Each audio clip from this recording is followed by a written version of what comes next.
Hello, welcome to the Living Process. My name is Greg Madison, and in this episode, I'm speaking again with Donata Schoeller. And if you saw our first conversation, you will know that we decided, rather than trying to pack everything into one conversation, that we would instead try to take sort of separate topics and address each one individually. So this is our second attempt, and this time we're talking about philosophy and psychotherapy and the role of thinking in each, and how the culture of philosophy, for example, and perhaps also the culture of psychotherapy, is such that there's a restriction on the kinds of thinking that are usually acceptable, and how Donata, in her role as director of the program on embodied critical thinking, is working with her colleagues to try to expand the kinds of thinking that are permissible in philosophy. And of course, for us, that means a more experiential thinking and being able to go into the body and the kind of conditions that are required so that a person can do that. So there's some kind of a break from the typical analytical and critical thinking in philosophy, and instead something more like a focusing session where the thinker has the space to get deeper into their thinking and is welcomed and received so that more and more can come. And that this may include more emotion and more experiencing and more biographical instances of what the person is thinking about. Although we're talking a lot about philosophy, I felt that the conversation is very generally applicable, and it probably would have interest for a wide variety of people, even those who are afraid of philosophy in some particular way. Donata, if you don't know, is an international scholar and is on faculty at different universities, and has written widely and even translated some of Gendlin's original main texts. There's more information on Donata as well as a website so that you can contact her or get more into her work and also the courses that she offers as a focusing trainer. So welcome back to the Living Process and my conversation with Donata Schoeller.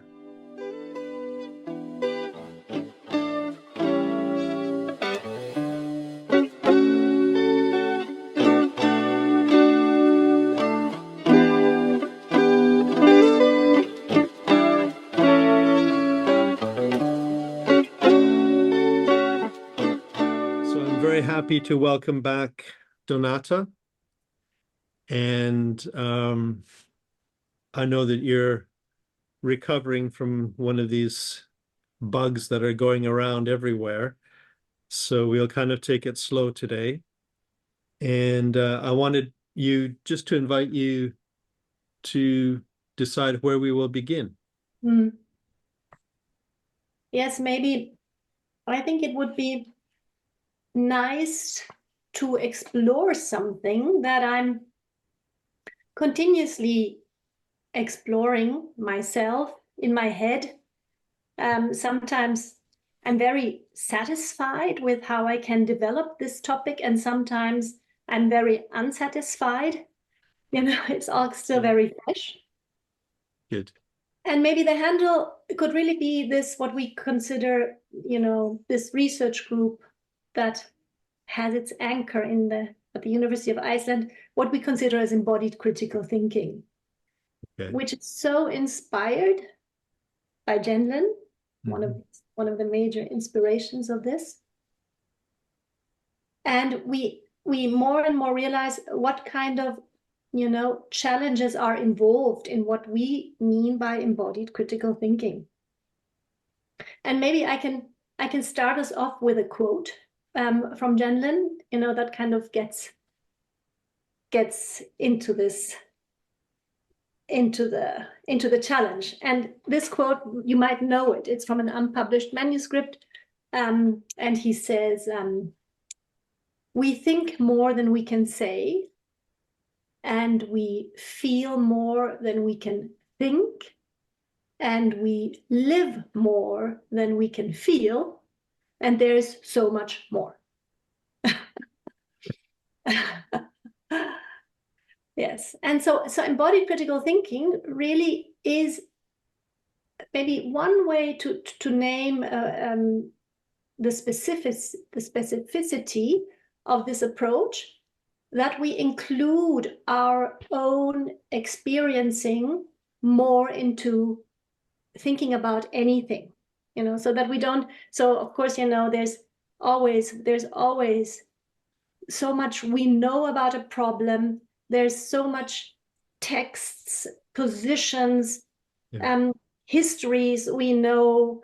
There's discourses we know, and we kind of learn when we study, in school or in philosophy. We engage with texts. We learn positions. We learn, the ongoing discussions about positions and so on. But we don't really know how to integrate and involve our own experiencing that comes along with thinking about something. Yes. So can I just respond a little bit, because I've noticed something happening in me just as you've been talking, that you first introduced this term embodied critical thinking. And the first time you introduced it, it felt exciting. And then you offered that quote from Jean.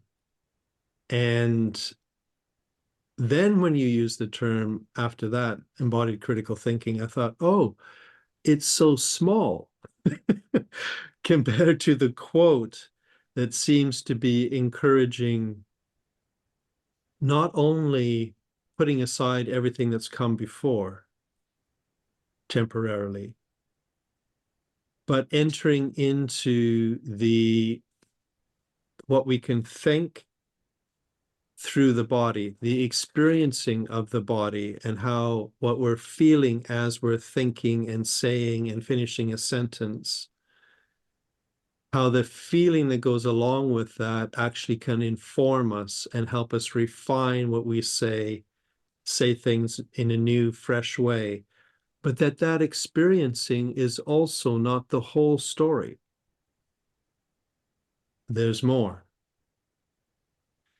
Is there a way of inviting more than we can experience into what we think? Well, I think I think one kind of still needs to address some questions that come before. Yes. Because we don't, usually we don't even know how to involve or to engage with this experiencing, And now, like, to make it very simple, we think about a problem, and we kind of feel that there's an importance to this problem, or we also feel that this problem or this question is very relevant. Yeah. And then mostly, this is a kind of driving motor that gets us going, and then we might read a lot of things, and we might say, oh, this position, I really like it, and that I don't, or that seems very illogical, or we collect material, but we don't really know how to look at this, let's say, at this ground, which, our own ground, our own kind of interest, the experience that kind of lives in this interest, the experience, the whole mesh of experiences that live in what we conceive as relevant. For us, it's totally clear, this is very important, but just starting to spell out some of it is difficult, and it needs a kind of skill we don't usually learn, let's say in schools or universities, and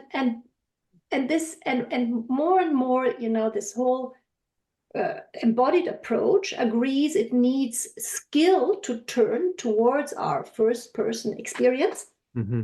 And one agrees there's a whole complexity involved, Mm-hmm. and that it needs methods. And Yes. like focusing and thinking at the edge are really so revolutionary, because they are methods that work so well to enter into this experiencing ground that is so full, that is so rich, that is so messy, and from which our thinking grows. Mm-hmm. And sometimes, the only thing that is, that we can show about it are some kind of positions or opinions. Yeah. But very much is kind of underneath, like roots, roots. Yes. Can I just ask, because as I listen to you, it reminds me of something that happens in therapy, and I'm curious to know if it is in fact similar to what you're pointing to. When a client comes to me and starts telling me a story about something that happens, often they speak in the general. This is what always happens, it's this, is that. There's a lot of thinking, a lot of storytelling, and it's usually quite general, almost abstract in a way.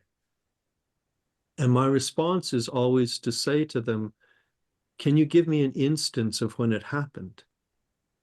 And I'm wondering if that is at all useful in what you're describing, if we're philosophically wanting to understand the concept of power, if we use that as an example, I would have to ask you, well, can you give me an instance where that was alive, or where that was happening for you, sometime where power was relevant?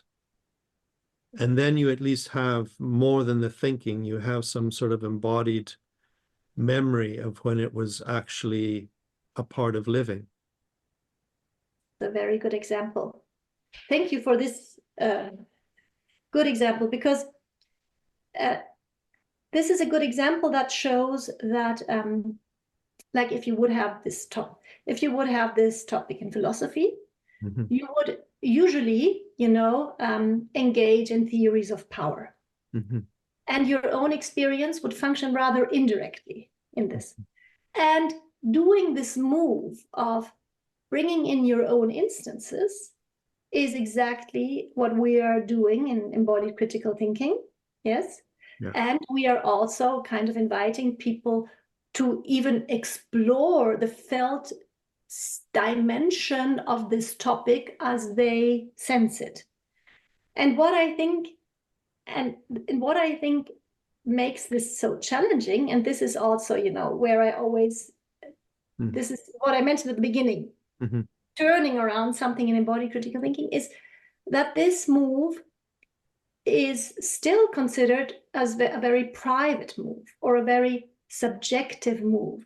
And here we touch, what also, one of our younger researchers, she calls it, Monika Lindner, she calls it, where this kind of approach and this kind of practices, they're like tectonic plates. It's like you meet a cultural tectonic plate. You're up against something big. So this is normally considered a private move, a subjective move. And of course, if you turn to instances, you might really encounter something really difficult. That if you do that in this middle of, you want to think about something in a philosophical context, but if you do that, you might touch something very difficult. It could be, I think the term trauma is now used very inflationary, but there could be an aspect that could be traumatic. There could be a lot of vulnerability. Tears could come. Yes. And then we touch something that one says, well, this is not philosophy anymore, and this is therapy. Okay. And so this, I think, is so interesting, how kind of the move we make, or this approach, these kind of clear boundaries, we cannot keep up in that way. And I think this has great implications. It has great implications. And I would love to be able to spell out some more of the implications that I sense. And maybe I can just point them, and then we can go slowly. Yeah. if we understand thinking more from, in this inclusive way, we acknowledge that, it always grows from this experiential embodied ground in which social and cultural and private histories and hurts and opportunities and trainings, everything is meshed. Gender is so beautifully, there's a pre-separated multiplicity in thinking, in experiencing. There's a pre-separated multiplicity in experiencing. If we acknowledge that thinking grows from this ground, then it would imply that thinking, is not just this logical deduction, development of thought, spelling out implications of concepts, synthesizing, analyzing. But then one would need to acknowledge that maybe the human capability of thinking would need other skills. It would need kind of skills to know how to touch this felt dimension in a way that it is not separated off and belongs just to therapy, but that it can unfold in a way that we can think with it, that it can clarify, and that of course means a totally different thinking movement, and it has great implications for so many things. I also think, and here I might be a bit quick, it has implications of public discourse. It has implications for philosophical discourse, and there's something that I sense extremely relevant in this, and I go a bit quick too now, but I do want to say it, we can come back, that also very often public discourse is so heated up that we're just so stuck.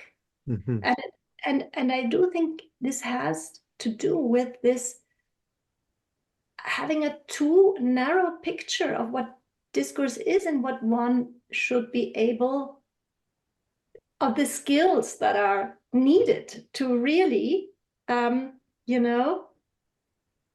a discourse that integrates more of an issue and how it is lived, how it is held by human people, by humans, in societal and real contexts. So I said a lot now. Yeah. And there's so much I would like to spell out. Yeah. Let me say something back and then see where the jumping off point is to go a little bit deeper. What it really reminds me of is when I have been presenting either to activists or presenting the embodied possibilities of kind of decision making and that sort of thing, and organizing in groups. If a group needs to make a decision and I'm saying to them, well, let's go into the body and see how you're holding this, there's 5 people in the group maybe, and each person is doing that. What I need to say beforehand is, whatever's going on for you in your life, let's get a little bit of distance from that first, because I'm wanting to make the distinction that I think you're also wanting to make, that going into the body isn't just going into a therapeutic mode, that there's a way of going into the body and accessing the experiencing level and using it sort of in terms of decision making, in terms of political thinking, in terms of philosophy, and how to keep it in that realm appropriately so that we become more clear how experiencing and thinking go together. Yeah. Yeah. So you say the skill is how to do it appropriately so that experiencing and thinking go together. Yes. Rather than experiencing and just personal therapy. Yes. Yes.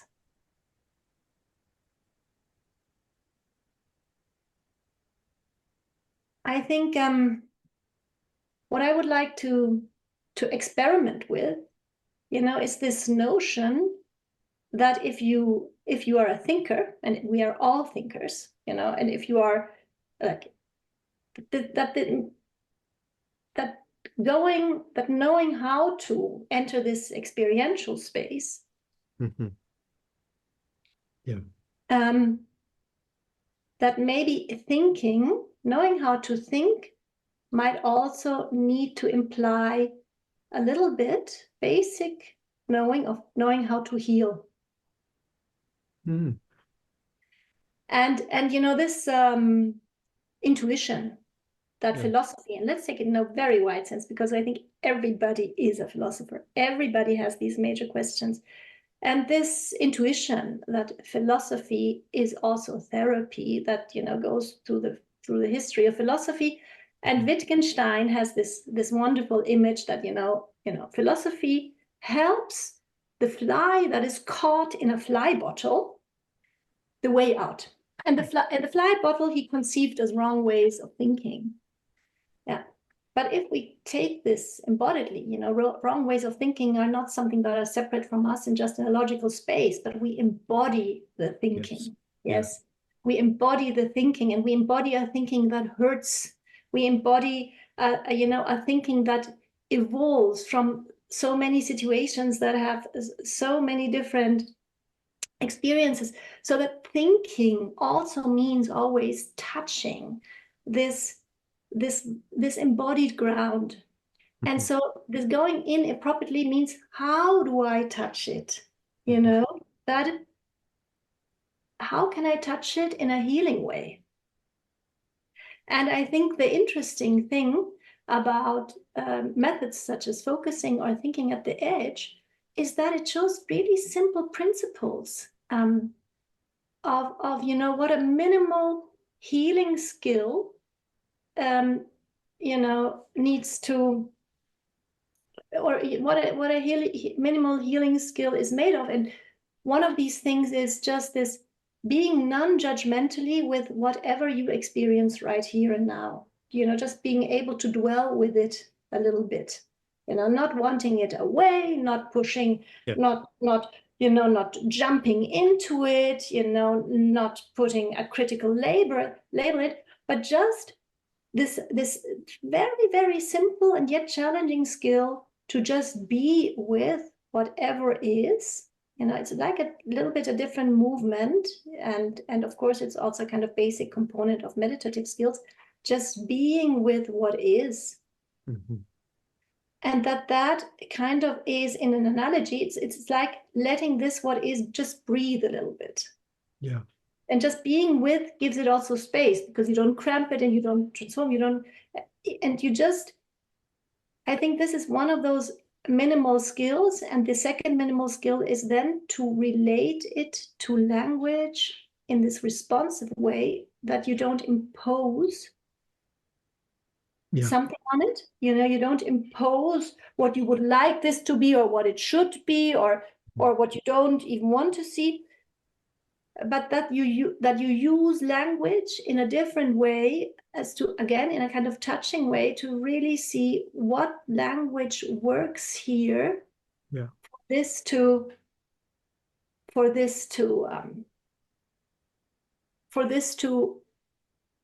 become explicit. Yeah. And then the third thing, now these points are rather fresh, but the third thing is this very, very strange insight or finding, which also goes through so many, you know, therapeutic and other disciplines, that if you name it, a transformation is taking place. Like these are like three competences. It's like almost, it's like a finding that this is not a logical deduction how it should be. It's like a finding that if you can be with, and if you use this language in a responsive way, that you can name it in a way that it, you know, that there's this kind of a kind of deeper understanding of, this is what this experiencing is about. Yeah. That with the understanding, a kind of transformation happens. Yeah. And I think this is what I want to mean by healing kind of thinking, that a kind of understanding that is also, in a way, transformative. Yes. So let me say some of that back to you. because there's something that feels like a problem to me that I want to ask you if it seems like a problem to you. The first thing that you're saying seems very important to me, and I think, hadn't said it up until now. We've been talking about how experiencing informs thinking, but it's also true that thinking can restrict and have an impact on experiencing. If we have a particular theory and we are intent on adhering to that theory and it doesn't actually resonate with experiencing, it's a problem. You can feel that physically, the constriction of trying to hold a belief that your body is going, it's more than that, or it's different than that. You can mute the experiencing by thinking. Yes, exactly. You can mute experiencing by thinking. And that's just brackets. This is also as now scaled up. This is something, this is the main critique of Hannah Arendt towards ideologies, that she says, in an ideology, experiencing has nothing to say, because everything is already set and determined how reality should be, and one is not interested in experiencing, has nothing to say. And I have the feeling that in a very small scale, this is what we can personally do. Yes, definitely. Constantly. Definitely. We can hold an ideology that gives us an answer before we've even asked the question. And I would say this, I don't want to lose your other points, but I would say, as an aside, I think the antidote to ideology is process, because process cannot become ideology. A process practice maybe can become ideology, but process itself, I don't think can. But I want to get back to your other couple of points. One is noticing. I think that you're pointing to the importance of Gendlin's step of resonating, noticing when you have the right word that it actually does something. And it can actually further your thinking if you find yourself on the right track because you finally have found the right word or the right phrase or something. Noticing that is a skill and really important. It's like where the body talks back to you and helps you with your thinking. So I think that's very important. Noticing how thinking can mute the body, but if we develop the skill of listening to the body, how the body can really inform the terms we use, the words we use. The thing that I was concerned might be a problem I want to check with you is when you use the word healing. I agree with you. My concern, and I think now this example of power might be a really good one, because if I ask somebody in a philosophy class, think of a time where you felt something like power in your life. They might go to a time when their father was imposing some strict discipline on them or something. That is an example of power, but it is also something that is so personally evocative that if they were to stay with it, it could become a very healing event, definitely. But that's therapy. The question of power as a philosophical concept is gone.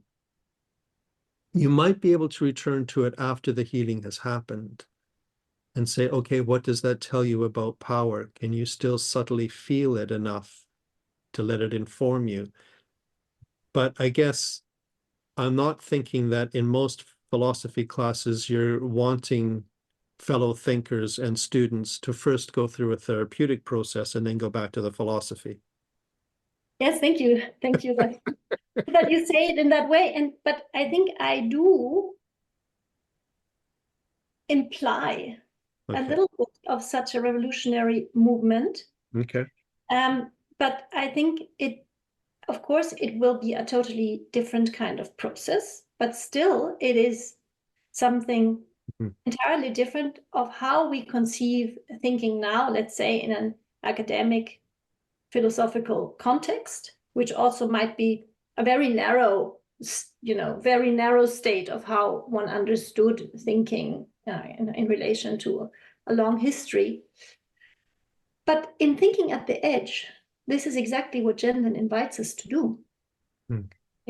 We don't go back to our whole history. So maybe, maybe if we could say, okay, let's keep therapy as a category, and then we really look at our whole history, and it's more about our own history and maybe a blockage that we have in our whole living, whereas doing these little movements or the skill of little movements as being able to, work with texts, think analytically, think, coherently, but also do this other movement and say, okay, but these instances, they work in my thinking anyhow. They work in what I like and what I don't like. They work in what triggers me and what doesn't. They work in my harsh criticism, which can be very unfair, and very hurtful. So being able to look at small probes of instances, and then, of course, it needs conditions. And these conditions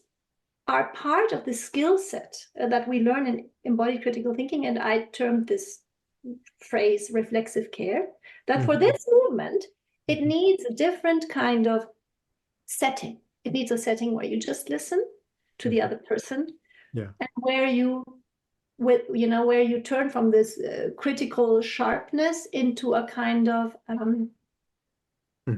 accepting and very solidary and very open space where it's just about noticing the whole thing.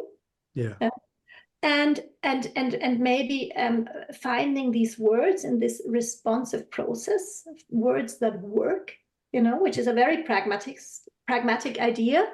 They don't only work in situations outside of us, we're always part of it. So words that work for our living, situated organism that generates understanding. And of course, it might mean to include more feelings and emotions. It might mean to include that you're also allowed to, to cry, because I think crying is an embodied process of understanding. And after the crying, and I experience it with my colleagues, and if we give each other the thinking goes on differently. And we cut all of this off. We cut this whole felt dimensions off as not thinking. It's such a major cut. We do something to our thinking, and we feel the heated upness and the binary patterns in our intellectual debates and in our public debates. And I have the feeling that's utterly connected with a truncated thinking that is not able, not able to care for this more.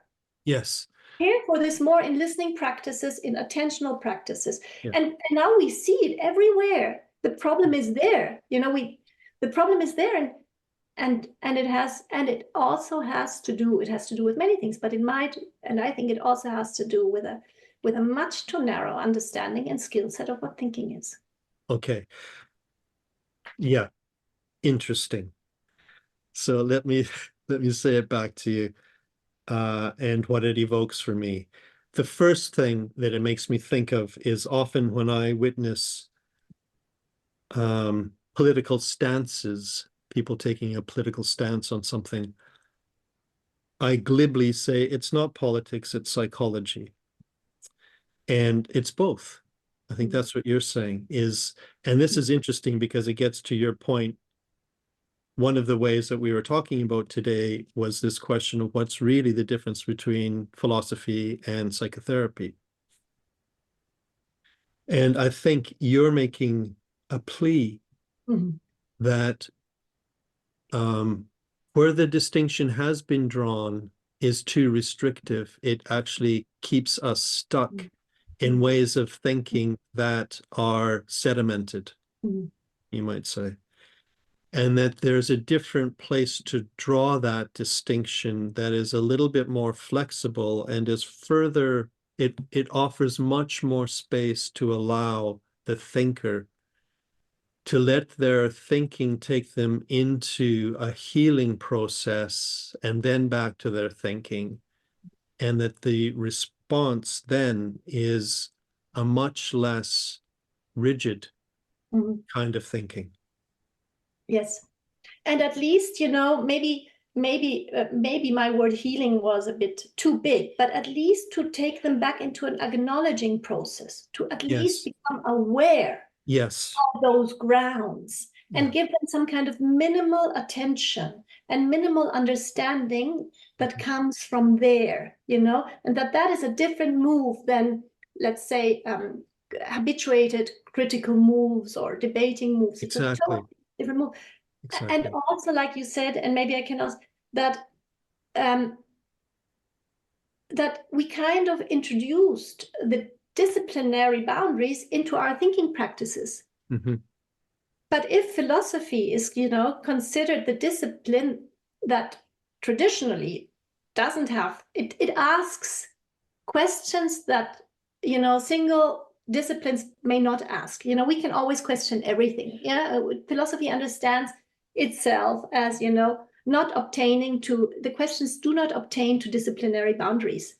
So we do acknowledge that this is a very wide field of thinking that we open up. But if this is really so, then we should maybe also question the boundary. Well, this is thinking and this is therapy. Mm-hmm. Maybe, because where is that boundary in our thinking really? Why do we say, okay, this is something difficult, this hurts, it doesn't belong to thinking? And that, I think, is this really beautiful thing about him, or this makes me so excited, but maybe this is just, personal. Mm-hmm. And I think this is this wonderful kind of challenge and provocation of embodied critical thinking, that we kind of we really face, this a more holistic understanding of thinking, which then also implies different skills. Yes. But so these have great cultural and academic implications. So I feel like I'm really getting it now. And I think I was a little bit deaf to what you were saying initially, because I come from psychotherapy and psychology, and I hadn't heard clearly enough what I think you're saying now. So let me say it back to you, because I think I've got it. You're rightly saying philosophy can be about anything. It crosses all of the usual disciplinary boundaries. In its questions. In its questions. The content of philosophy is wide open. But you're pointing out, but there is this strange boundary between what is thinking and what isn't thinking. That aspect, the process of philosophy, isn't totally open, but it could be much more open. Mm-hmm.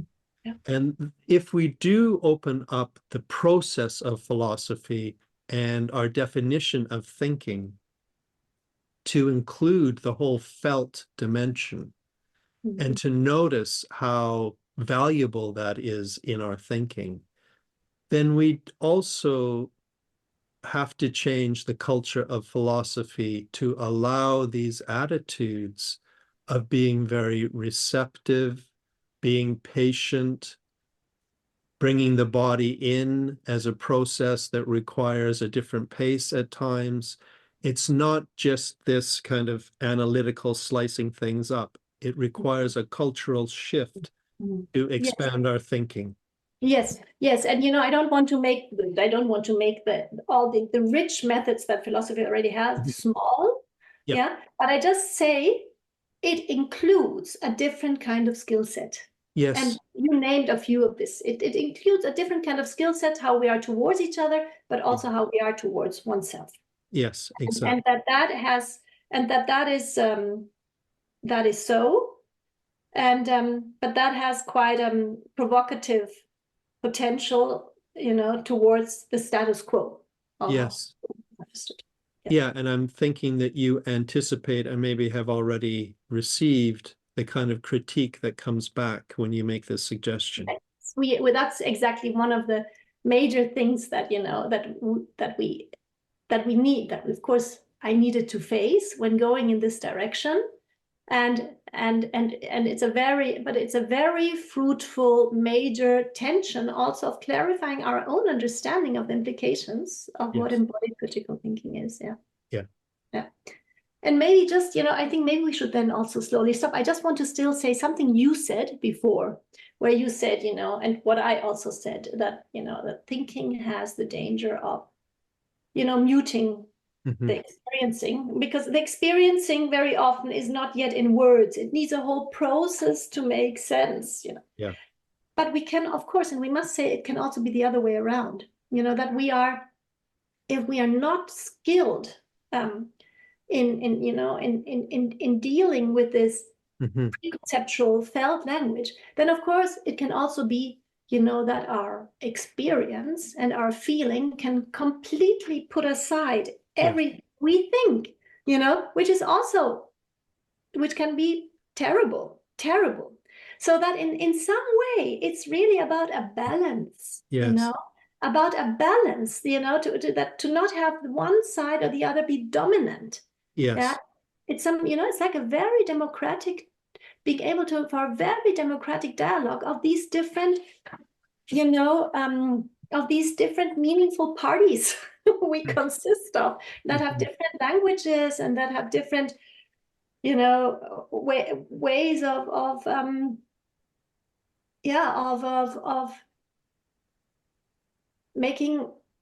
making sense. You also need to kind of learn to spell out these different parties in different ways. Yes. You know, where Mary Hendricks' nice notion of the felt sense, the capacity of the felt sense literacy comes in. Exactly. And I thought when you used the word a while ago of being triggered, that you were pointing out that, you know, sometimes you can't even think in a particular direction because there's something in you that goes, no, there's something that's not been looked at there, and you're getting too close to it by even thinking about it. Exactly. Or you're triggered and you just bash the other person. Yes. Or you cancel it out or so on, because you don't know how to do this homework, you know, to look deeply into this triggering, to be able to hold it, to be able to have it breathe, and to make these little moves to say, aha, okay, there's still this, and there's still this, and there's still this. You know, it's it's like adding, you know, a new skill set into our available skill sets. And the problem about these new skill sets is that they kind of transgress a category that we thought, you know, that it makes us think they don't belong there because they're subjective, they're therapeutic. Yes, it's like we've made a profession to deal with all of that, and it's not philosophy. Exactly. Yeah, no, I like that. I mean, the other thing I've been thinking as I've been listening to you is it works from the other side as well, from my side, where psychotherapy can be all about experiencing, and there are philosophical questions that arise in psychotherapy. And to be able to slow down and sort of really think them through, there can be all sorts of assumptions that are challenged if you go deeply into your experience of living in your biography. And they become philosophical questions, and there needs to be that back and forth from our side as well as from your side. Yes, exactly. Yeah. Exactly. Yeah. And I think all fascinating thinkers did these moves, and had these questions, these fundamental questions grow from the basis of their own life world and their own experiencing that made them question very accepted things.